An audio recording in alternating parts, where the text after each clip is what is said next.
Hi. കഴിഞ്ഞ ക്ലാസ്സിൽ നമ്മൾ ക്യുമുലേറ്റീവ് ഡിസ്ട്രിബ്യൂഷൻ ഫംഗ്ഷൻ എന്താണെന്ന് പഠിച്ചു. അപ്പോൾ ഈ വീഡിയോയിൽ നമ്മൾ നോക്കാനായിട്ട് പോകുന്നത് നമുക്ക് പ്രോബബിലിറ്റി മാസ് ഫംഗ്ഷൻ തന്നിട്ടുണ്ടെങ്കിൽ അതിൽ നിന്ന് എങ്ങനെ ക്യുമുലേറ്റീവ് ഡിസ്ട്രിബ്യൂഷൻ ഫംഗ്ഷൻ കണ്ടുപിടിക്കാമെന്നാണ്. അപ്പോൾ നമുക്കിതൊരു എക്സാമ്പിളിലൂടെ പഠിക്കാം. ഇവിടെ രണ്ട് കോയിൻസ് ഒരേ സമയം ഞാൻ ടോസ് ചെയ്യുവാണ്. സോ അവിടുത്തെ നമ്മുടെ സാമ്പിൾ സ്പേസ് എന്ന് പറയുന്നത് എന്താണ്? 2h ആവാം, ഒരു എച്ച് ഒരു ടെയിലും കിട്ടുന്ന രണ്ട് കേസ് ആവാം, അല്ലെങ്കിൽ രണ്ട് ടെയിൽ ആവാം. അവിടെ എക്സ് എന്ന റാൻഡം വേരിയബിളിനെ ഞാൻ ഡിഫൈൻ ചെയ്യുന്നത് number of heads showing up എന്നാണ്. അപ്പൊ എക്സ് എടുക്കുന്ന വാല്യൂസ് എന്ന് പറയുന്നത് 0, 1 അല്ലെങ്കിൽ 2 ആയിരിക്കും. അങ്ങനെയാണെങ്കിൽ ഇവിടുത്തെ പ്രോബബിലിറ്റി മാസ് ഫംഗ്ഷനെ എങ്ങനെയാണ് ഡിഫൈൻ ചെയ്യുന്നത്? സോ ഈ എക്സാമ്പിൾ ഞാൻ കഴിഞ്ഞ വീഡിയോയിലൊക്കെ എക്സ്പ്ലെയിൻ ചെയ്തിട്ടുണ്ടായിരുന്നു. സോ അതൊന്ന് കണ്ടു നോക്കുക. അപ്പോൾ അവിടെ നിന്ന് നമ്മൾ പ്രോബബിലിറ്റി മാസ് ഫംഗ്ഷൻ കണ്ടുപിടിക്കാനൊക്കെ പഠിച്ചായിരുന്നു. അപ്പൊ ഇവിടെ എക്സിന് കറസ്പോണ്ടിങ് ആയിട്ടുള്ള പ്രോബിലിറ്റി മാസ് ഫംഗ്ഷനെ എങ്ങനെ എഴുതുന്നത് നോക്കിക്കേ. എക്സ് ഇസ് ഈക്വൽ ടു 0ക്ക് കറസ്പോണ്ടിങ് ആയിട്ട് നമുക്ക് കിട്ടുന്ന പ്രോബിലിറ്റി 1/4 ആണ്. എക്സ് ഈക്വൽ ടു 1ന് കറസ്പോണ്ടിങ് ആയിട്ട് കിട്ടുന്ന പ്രോബിലിറ്റി 1/2. എക്സ് ഈക്വൽ ടു 2ന് 1/4. എക്സ് എന്ന വാല്യൂ ഈ മൂന്ന് വാല്യൂ അല്ലാതെ വേറെ എന്തെടുത്താലും അതിന്റെ പ്രോബിലിറ്റി എന്ന് പറയുന്നത് 0 ആണ്. സോ ഇങ്ങനെയാണ് നമ്മൾ ഇവിടുത്തെ പ്രോബിലിറ്റി മാസ് ഫംഗ്ഷനെ ഡിഫൈൻ ചെയ്തിരുന്നത്. അങ്ങനെയാണെങ്കിൽ ഇതിൽ നിന്ന് എങ്ങനെ നമുക്ക് ക്യുമുലേറ്റീവ് ഡിസ്ട്രിബ്യൂഷൻ ഫംഗ്ഷനെ ഡിഫൈൻ ചെയ്യാം? അപ്പോൾ നമ്മൾ പറഞ്ഞു ക്യുമുലേറ്റീവ് ഡിസ്ട്രിബ്യൂഷൻ ഫംഗ്ഷനെ നമ്മൾ ഡിനോട്ട് ചെയ്യുന്നത് എങ്ങനെയായിരുന്നു? ക്യാപിറ്റൽ എഫ് ഓഫ് എക്സ് എന്നായിരുന്നു. അപ്പോൾ നമുക്ക് ഈ ക്യുമുലേറ്റീവ് ഡിസ്ട്രിബ്യൂഷൻ ഫംഗ്ഷനെ ഡിഫൈൻ ചെയ്യുന്നതിന് മുമ്പ് നമുക്ക് ഓരോ എക്സ് വാല്യൂസിന് കറസ്പോണ്ടിങ് ആയിട്ടുള്ള എഫ് ഓഫ് എക്സും കണ്ടുപിടിക്കണം. എഫ് ഓഫ് 0 കണ്ടുപിടിക്കണം, എഫ് ഓഫ് 1 കണ്ടുപിടിക്കണം, എഫ് ഓഫ് 2 കണ്ടുപിടിക്കണം. സോ ആദ്യം നമുക്ക് എഫ് ഓഫ് 0 നോക്കാം. എഫ് ഓഫ് 0 എന്ന് പറയുന്നതിന്റെ അർത്ഥം എന്താണ്?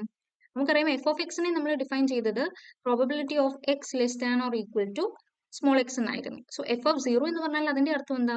Probability of X less than or equal to 0. നമുക്കറിയാം എക്സ് എന്ന് പറയുന്ന റാൻഡം വേരിയബിൾ ഇവിടെ എടുക്കുന്ന ആദ്യത്തെ വാല്യൂ എന്ന് പറയുന്നത് 0 ആണ്. അതിലും താഴെ ഒരു വാല്യൂവും എക്സ് എടുക്കുന്നില്ല. അതുകൊണ്ട് തന്നെ ഇവിടുത്തെ ആകെ നമുക്കുള്ള പ്രോബബിലിറ്റി എന്ന് പറയുന്നത് probability of X is equal to 0 മാത്രമേ ഉള്ളൂ. സോ ഈ വാല്യൂ എവിടെ നിന്ന് നമുക്ക് കിട്ടുന്നത്? Probability mass function. സോ അവിടെ നമുക്ക് എക്സ് ഇസ് ഈക്വൽ ടു 0ക്ക് കറസ്പോണ്ടിങ് ഉള്ള പ്രോബിലിറ്റി 1/4 ആയിരുന്നു. അതിവിടെ എഴുതുക. ഇതുപോലെ നമുക്ക് എഫ് ഓഫ് 1 കണ്ടുപിടിക്കാം. എഫ് ഓഫ് 1 എന്ന് പറയുന്നത് എങ്ങനെയാണ് എഴുതുന്നത്? Probability of X less than or equal to 1. അതായത് എക്സ് എന്ന റാൻഡം വേരിയബിൾ 1 അല്ലെങ്കിൽ അതിൽ താഴെ എടുക്കുന്ന വാല്യൂസ്, അതിന് കറസ്പോണ്ടിങ് ആയിട്ടുള്ള പ്രോബിലിറ്റീസ് ആണ് നമുക്ക് വേണ്ടുന്നത്. അപ്പോൾ എക്സിന്റെ വാല്യൂസ് എന്ന് പറയുന്നത് 1 വരും, അതുപോലെ അതിൽ താഴെയുള്ള ഏത് വാല്യൂ വരിക? എക്സ് ഇസ് ഈക്വൽ ടു 0യും വരും. അപ്പോൾ probability of X is equal to 0 plus probability of X is equal to 1. ഈ രണ്ട് പ്രോബിലിറ്റീസ് എവിടെ ഉണ്ട്? നമുക്ക് പ്രോബിലിറ്റി മാസ് ഫംഗ്ഷനിലുണ്ട്. എക്സ് ഈക്വൽ ടു 0ക്ക് 1/4ഉം എക്സ് ഈക്വൽ ടു 1ന് 1/2. അപ്പോൾ 1/4 പ്ലസ് 1/2 ഇതിനെ നമ്മൾ സിംപ്ലിഫൈ ചെയ്യുമ്പോൾ നമുക്ക് എന്താ കിട്ടുക?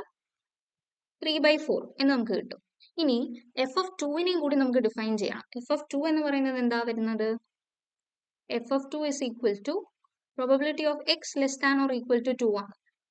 അതായത് ഇവിടെ ഏതൊക്കെ പ്രോബിലിറ്റീസ് നമുക്ക് വേണം? Probability of X is equal to 0 വേണം, probability of X is equal to 1 വേണം, അതുപോലെ probability of X is equal to 2 വേണം. അപ്പൊ ഈ മൂന്ന് വാല്യൂസ് 1/4, 1/2, 1/4 ഇത് ഇത്രയും നമ്മൾ ഇവിടെ എടുത്ത് ആഡ് ചെയ്യാം. 1/4, 1/2, 1/4. അപ്പൊ നമ്മൾ ഇത് ആഡ് ചെയ്യുമ്പോൾ നമുക്ക് 4/4 എന്ന് കിട്ടും. അതായത് 1. അപ്പോ ഇവിടെ ഒരു കാര്യം ശ്രദ്ധിച്ച്, എക്സ് എന്ന് പറയുന്ന റാൻഡം വേരിയബിളിന്റെ ഏറ്റവും അവസാനത്തെ വാല്യൂ ആയിരുന്നു 2. അതിന് കറസ്പോണ്ടിങ് ആയിട്ട് നമുക്ക് കിട്ടിയ എഫ് ഓഫ് എക്സ് എത്രയാണ്? 1 ആണ്. അപ്പൊ നമ്മൾ ക്യുമുലേറ്റീവ് ഡിസ്ട്രിബ്യൂഷൻ ഫംഗ്ഷനെ ഡിഫൈൻ ചെയ്യുമ്പോൾ എപ്പോഴും നമുക്ക് അവസാനത്തെ വാല്യൂ 1 ആണോ കിട്ടുന്നതെന്ന് നോക്കിക്കോളുക. അഥവാ 1 അല്ല കിട്ടിയെങ്കിൽ അവിടെ മനസ്സിലാക്കേണ്ടത് അതിനു മുമ്പ് നമ്മൾ കണ്ടുപിടിച്ച ഏതോ പ്രോബബിലിറ്റി തെറ്റിയിട്ടുണ്ട്. ഓക്കെ, അപ്പൊ ഇങ്ങനെയാണ് നമ്മൾ ക്യുമുലേറ്റീവ് ഡിസ്ട്രിബ്യൂഷൻ ഫംഗ്ഷനെ എഴുതുന്നത്. ഇനി നമുക്ക് ക്യുമുലേറ്റീവ് ഡിസ്ട്രിബ്യൂഷൻ ഫംഗ്ഷനായിട്ട് എഴുതണ്ടേ? ഇത് നമ്മൾ വാല്യൂസ് മാത്രമേ കണ്ടുപിടിച്ചോളൂ അല്ലേ? Cumulative distribution function of X എന്ന് പറയുന്നതിനെ എങ്ങനെ എഴുതുന്നത് നോക്കിക്കേ. Capital F of X is equal to, ആദ്യം നമ്മൾ ചെയ്യുന്നത് എക്സിന്റെ വാല്യൂസ് ഏതൊക്കെയായിരുന്നു? എക്സ് എന്ന റാൻഡം വേരിയബിൾ എടുക്കുന്ന വാല്യൂസ് 0, 1, 2. സോ ആദ്യം നമ്മൾ ഇവിടെ എഴുതുന്നത് സ്മോൾ എക്സ് ലെസ് ദാൻ 0. 0ലും താഴെ എക്സ് ഒരു വാല്യൂസും എടുക്കുന്നില്ല അല്ലെ? അതുകൊണ്ട് തന്നെ ഇവിടുത്തെ പ്രോബിലിറ്റി എന്ന് പറയുന്നത് 0 ആണ്. ഇനി അടുത്തത് നമ്മൾ എഴുതുന്നത് എങ്ങനെയാന്ന് നോക്കിക്കേ. 0 less than or equal to X less than, ഇവിടെ ഈക്വൽ ടു ഇല്ല. ഓക്കെ, എക്സ് ലെസ് ദാൻ എക്സിന്റെ അടുത്ത വാല്യൂ 1. ഇതെന്ന് പറയുന്നത് എഫ് ഓഫ് 0 തന്നെയാണ്. നമ്മൾ എഫ് ഓഫ് 0 ഇപ്പൊ കണ്ടുപിടിച്ചു. എന്താണ്? 1/4 ആണ്. ഇനി 1 less than or equal to X less than 2. ഇതെന്ന് പറയുന്നത് എന്താണ്? എഫ് ഓഫ് 1 ആണ്. എഫ് ഓഫ് 1ന്റെ വാല്യൂ നമ്മൾ കണ്ടുപിടിച്ചു 3/4 ആണ്. അതുപോലെ അടുത്തത് നമ്മൾ ലാസ്റ്റ് വാല്യൂ ആയ 2 ആണല്ലേ.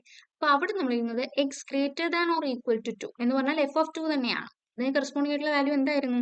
1 ആയിരുന്നു. അപ്പൊ ഒരു കാര്യം ശ്രദ്ധിക്കുക, എക്സ് ലെസ് ദാൻ 0 എന്ന് പറഞ്ഞാൽ എക്സ് ലെസ് ദാൻ 0 എന്ന് പറയുന്നതും അല്ലെങ്കിൽ minus infinity less than X less than 0 എന്ന് പറയുന്നതും സെയിം തന്നെയാണ്. അതുപോലെ X greater than or equal to 2 എന്ന് പറയുന്നതും 2 less than or equal to X less than infinity എന്ന് പറയുന്നതും സെയിം തന്നെയാണ്. ഇത് ഓർത്ത് വെച്ചോളൂ. അപ്പൊ ഇങ്ങനെയാണ് നമ്മൾ ക്യുമുലേറ്റീവ് ഡിസ്ട്രിബ്യൂഷൻ ഫംഗ്ഷനെ പി എം എഫിൽ നിന്നും ഡിറൈവ് ചെയ്യുന്നത്. അപ്പൊ ഈ ക്വസ്റ്റ്യൻ നിങ്ങൾക്ക് മനസ്സിലായെന്ന് ഞാൻ വിചാരിക്കുന്നു. നമുക്ക് അടുത്തൊരു ക്വസ്റ്റ്യൻ നോക്കാം. അപ്പൊ ഇവിടെ നമുക്ക് കണ്ടുപിടിക്കേണ്ടത് ക്യുമുലേറ്റീവ് ഡിസ്ട്രിബ്യൂഷൻ ഫംഗ്ഷൻ തന്നെയാണ്. നമുക്ക് പ്രോബബിലിറ്റി മാസ് ഫംഗ്ഷനെ ഒരു ഫോർമുല ആയിട്ട് തന്നിരിക്കുന്നത്. ഇവിടെ എക്സിന്റെ വാല്യൂസ് ഏതൊക്കെയാന്ന് നോക്കിക്കേ. 1, 2, 3, 4 ആൻഡ് 5. അപ്പൊ എക്സിന്റെ വാല്യൂസും തന്നിട്ടുണ്ട്, പി എം എഫിനെ നമുക്കൊരു ഫോർമുല ആയിട്ടും തന്നിട്ടുണ്ട്. അപ്പൊ ആദ്യം നമ്മൾ ഫോർമുല ആയിട്ട് തരുമ്പോൾ ചെയ്യേണ്ടതെന്ന് വെച്ചാൽ ആദ്യം നമ്മൾ നമ്മുടെ പി എം എഫിനെ അങ്ങ് ഡിഫൈൻ ചെയ്ത് എഴുതുക. ഒന്നുകിൽ ഫംഗ്ഷൻ ആയിട്ട് കേർലി ബ്രാക്കറ്റിനുള്ളിൽ എഴുതുക, അല്ലെങ്കിൽ നമ്മൾ എളുപ്പത്തിന് വേണ്ടിയിട്ട് ഇതിനെ ടാബുലർ ഫോമിൽ എഴുതുക. അതായത് പ്രോബബിലിറ്റി ഡിസ്ട്രിബ്യൂഷൻ ആയിട്ട് എഴുതിക്കോളുക. അപ്പൊ ഇവിടെ നോക്കി പി എം എഫ് എന്ന് പറയുന്നതിനെ ഞാൻ ആദ്യം ഒരു ടേബിൾ വരച്ചു. എക്സ് ആണ് നമ്മുടെ റാൻഡം വേരിയബിൾ. അവിടുത്തെ നമ്മുടെ എക്സിന്റെ വാല്യൂസ് എന്തൊക്കെയാണ്? 1, 2, 3, 4 ആൻഡ് 5. അപ്പോൾ അതിന് കറസ്പോണ്ടിങ് ആയിട്ടുള്ള പ്രോബബിലിറ്റീസിനെയാണ് ഞാൻ അടുത്ത റോയിൽ എഴുതിയിരിക്കുന്നത്. എക്സ് എന്ന വാല്യൂ 1 ആകുമ്പോൾ പ്രോബബിലിറ്റി എന്ന് പറയുന്നത് എന്താണ്? 1/15. അതെങ്ങനെയാ വന്നേ നോക്കിയേ. ഇവിടെ എക്സ് എന്ന് പറയുന്നത് 1 ആണ്. അപ്പൊ ഈ x/15 എക്സിന്റെ സ്ഥാനത്ത് 1 ഇട്ട് കൊടുക്കുമ്പോൾ പ്രോബിലിറ്റി ഓഫ് 1 എന്ന് പറയുന്നത് 1/15 എന്ന് നമുക്ക് കിട്ടും. അതുപോലെ എക്സ് 2 ആകുമ്പോഴോ പ്രോബിലിറ്റി ഓഫ് 2 എന്ന് പറയുന്നത് 2/15 എന്ന് കിട്ടും. അങ്ങനെ എക്സിന്റെ 5 വരെയുള്ള വാല്യൂസിന് നമ്മൾ പ്രോബബിലിറ്റീസ് കണ്ടുപിടിച്ചു. അങ്ങനെ നമ്മൾ ഈ ടേബിൾ കംപ്ലീറ്റ് ആക്കി എഴുതുക. അപ്പോൾ നമുക്ക് പ്രോബിലിറ്റി മാസ് ഫംഗ്ഷൻ കിട്ടി. ഇനി ഇതിൽ നിന്ന് എങ്ങനെയാണ് നമ്മൾ ക്യുമുലേറ്റീവ് ഡിസ്ട്രിബ്യൂഷൻ ഫംഗ്ഷനെ കണ്ടുപിടിക്കുന്നത്? ഫംഗ്ഷനെ ഡിഫൈൻ ചെയ്യണമെങ്കിൽ നമ്മൾ ആദ്യം ഓരോ എക്സ് വാല്യൂസിനും എഫ് ഓഫ് എക്സ് കണ്ടുപിടിക്കണം അല്ലേ. അപ്പൊ നേരത്തെ കഴിഞ്ഞ എക്സാമ്പിൾ നമ്മൾ ചെയ്തതുപോലെ ആദ്യത്തെ നമ്മുടെ എക്സിന്റെ വാല്യൂ 1 ആണ്. അപ്പൊ എഫ് ഓഫ് 1 എന്ന് പറയുന്നത് അതിന്റെ അർത്ഥം probability of X less than or equal to 1 എന്നാണ്. അപ്പൊ 1ന് താഴെ എക്സ് ഒരു വാല്യൂസ് എടുക്കുന്നില്ല. അപ്പൊ ഇവിടെ probability of X equal to 1 മാത്രമേ വരുന്നുള്ളൂ. അപ്പൊ ഇവിടുത്തെ എന്താണ് 1ന് കറസ്പോണ്ടിങ് ഉള്ള പ്രോബബിലിറ്റി 1/15. അത് ഇവിടെ എഴുതി. അടുത്തത് എഫ് ഓഫ് 2 എന്ന് പറഞ്ഞാൽ probability of X less than or equal to 2. അപ്പൊ ഇവിടെ ഏതൊക്കെ പ്രോബബിലിറ്റീസ് ആഡ് ചെയ്യണം? എക്സ് ഈക്വൽ ടു 1 ആഡ് ചെയ്യണം, എക്സ് ഈക്വൽ ടു 2 ആഡ് ചെയ്യണം.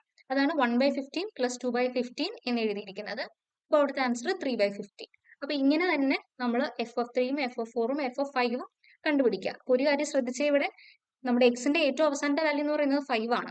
എഫ് ഓഫ് 5ന് കറസ്പോണ്ടിങ് ആയിട്ട് നമുക്ക് കിട്ടിയ വാല്യൂ എന്താന്ന് നോക്കിക്കേ, 1 ആണ് കിട്ടിയത്. അപ്പം നമ്മൾ കണ്ടുപിടിച്ച ഈ പ്രോബബിലിറ്റീസ് എന്ന് പറയുന്നത് കറക്റ്റ് ആണ്.